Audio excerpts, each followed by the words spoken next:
Yehovah Eloheinu Svaod, Kadosh, Kadosh, Kadosh. Please fill me and lead me and cover me with your Ruach HaKodesh, that I may speak your written words with boldness to those who listen. I ask all these things in Yeshua HaMashiach's name. Amen. We'll start with the Shema. Listen and obey. Children of Yehovah, pay careful attention and respond. Yehovah is our power and authority. Yehovah works in unity with himself, and you shall act upon your love to Yehovah with your power and authority, with your thoughts in mind, with your entire body, and with all the muchness that you have. Yod, Hey, Vav, Hey. Hand, behold, nail, behold. 1 Samuel chapter 14. One day, Yonatan, the son of Shaul, said to the young man carrying his armor, "Come, let's go across the garrison of the Philistine on the other side." But he didn't tell his father. Shaul was waiting at the far end of Geba, under a pomegranate tree in Migron. The force with him numbered about 600 men.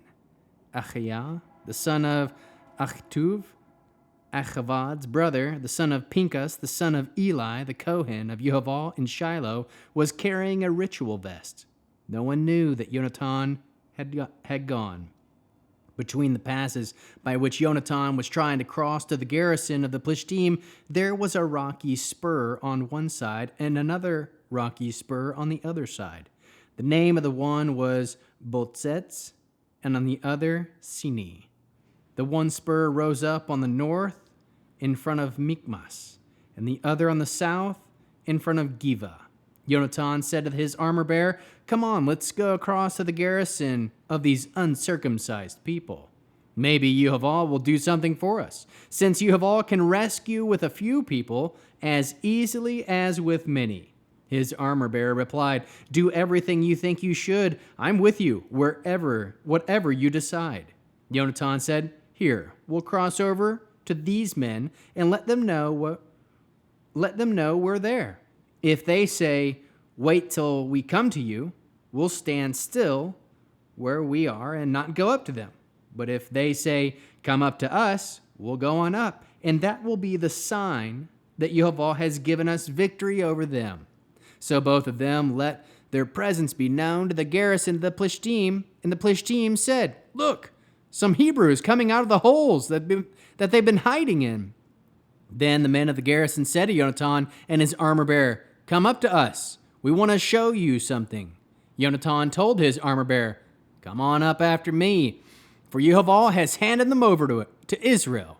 Yonatan climbed up, using his hands as well as his feet, with his armor-bearer behind him. The Philistine fell before Yonatan, and his armor-bearer following him finished them off.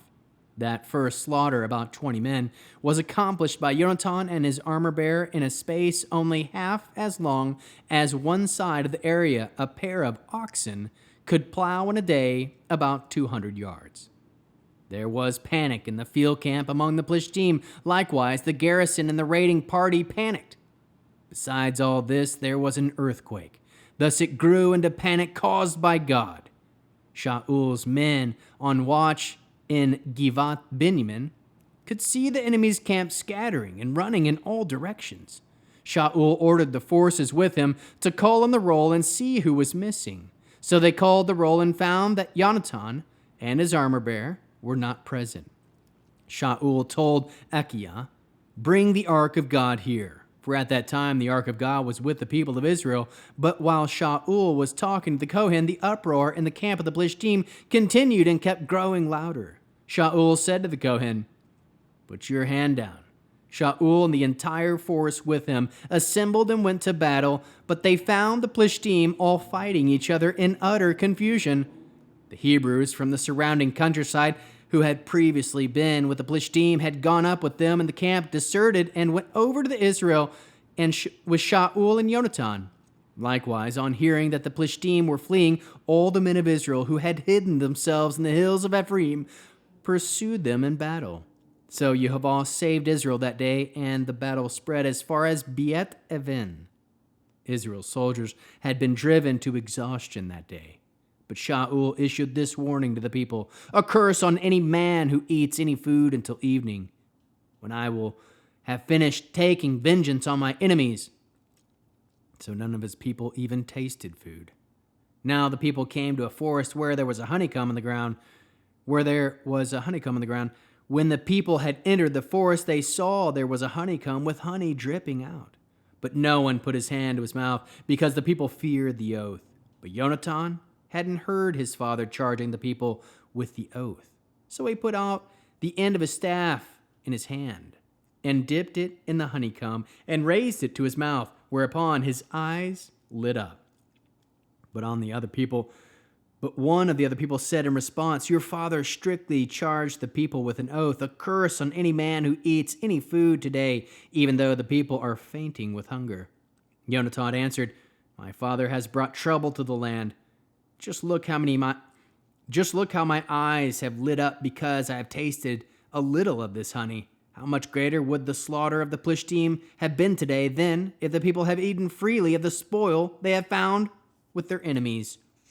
That day they attacked the Philistine from Michmas to Aelon, but the people were very exhausted. So the people rushed at the spoil, seizing sheep, cows, and calves, slaughtering them on the ground and eating the flesh with the blood.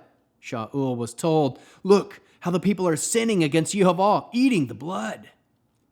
He said, "You have not kept faith. Roll a big stone to me immediately." Now Shaul said, "Go around among the people and tell them each of you is to bring his cow and his sheep and slaughter them here. Then eat. Don't sin against Jehovah by eating with the blood." So each person brought his animal with him that evening and killed it there. Shaul erected an altar to Jehovah. It was the first altar that he erected to Jehovah. Shaul said, Let's go after the Philistine by night. We'll plunder them until dawn. We won't leave one of them alive." They answered, "Do whatever seems good to you." But the Kohen said, "Let's approach God here." Shaul consulted God. "Should I go down and pursue the Philistine? Will you hand them over to Israel?" But he didn't answer him that day. Shaul said, "Come here, all you heads of the people. Think carefully. Who has committed this sin today? For as Jehovah Israel's deliverer lives, even if it proves to be Jonathan my son, he must be put to death." But no one among all the people answered him. Then he said to all Israel, "You be on one side, and I and Jonathan my son will be on the other side." The people replied to Shaul, "Do what seems good to you." Shaul said to Jehovah, the God of Israel, "Who is right? Jonathan and Shaul were chosen by lot, and the people went free." Shaul said, "Cast lots between me and Jonathan, my son." Jonathan was chosen. Then Shaul said to Jonathan, "Tell me what you did." Jonathan told him, "Yes, I tasted a little honey with the end of the staff in my hand. Here, I am ready to die."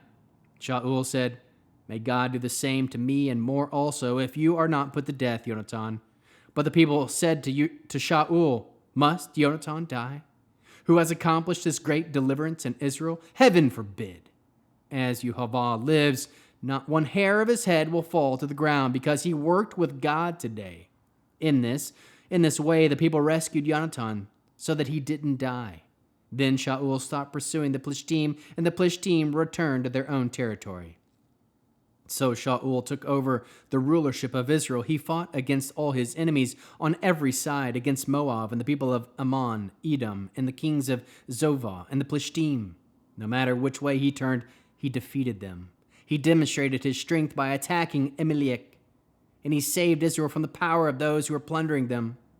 The sons of Shaul were Jonathan, Yishvi, and Milchshua, while the names of his two daughters were these: the name of the older, Merav, and the younger, Michal.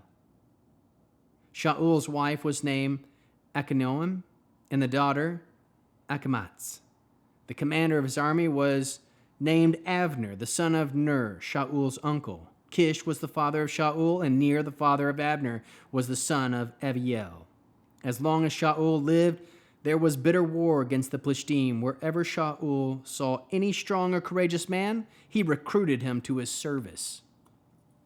How can we learn to love our Creator after reading this long chapter 14 of 1 Samuel? we can seek direction from Yehovah. Trust that Yehovah can rescue with a few people as easily with many people. Aim for unity with each other. Trust that Yehovah can hand over your enemies to you. Trust that Yehovah can make your enemies fall before you. Trust that Yehovah can cause panic with your enemies. Trust that Yehovah can even use an earthquake to help you defeat your enemies. Trust that Yehovah can cause your enemies to fight each other in utter confusion. Trust that Yehovah can save you from your enemies. Be humble and show compassion. Do not eat flesh with the blood. Keep the faith. Aim to approach Elohim for direction. Aim to consult Elohim. Think carefully. Be humble. Aim to work with Yehovah. Know that the people can rescue you from danger. Trust that Yehovah has so much power that no matter which way you turn, your enemies will be defeated. How can we love others as Yeshua loves us? We can encourage unity and humility with children of Yehovah. Bear one another's burdens. We can keep the faith and think carefully and be humble. Produce spiritual fruit, love, joy, peace, patience, kindness, goodness, faithfulness, humility, and self-control. We'll end with the Aaronic blessing using the name. Yehovah will kneel before you presenting gifts, and he will guard you with the hedge of protection. Yehovah will illuminate the wholeness of his being toward you, bringing order, and he will provide you with love, sustenance, and friendship. Yehovah will lift up the wholeness of his being and look upon you and will set in place all you need to be whole and complete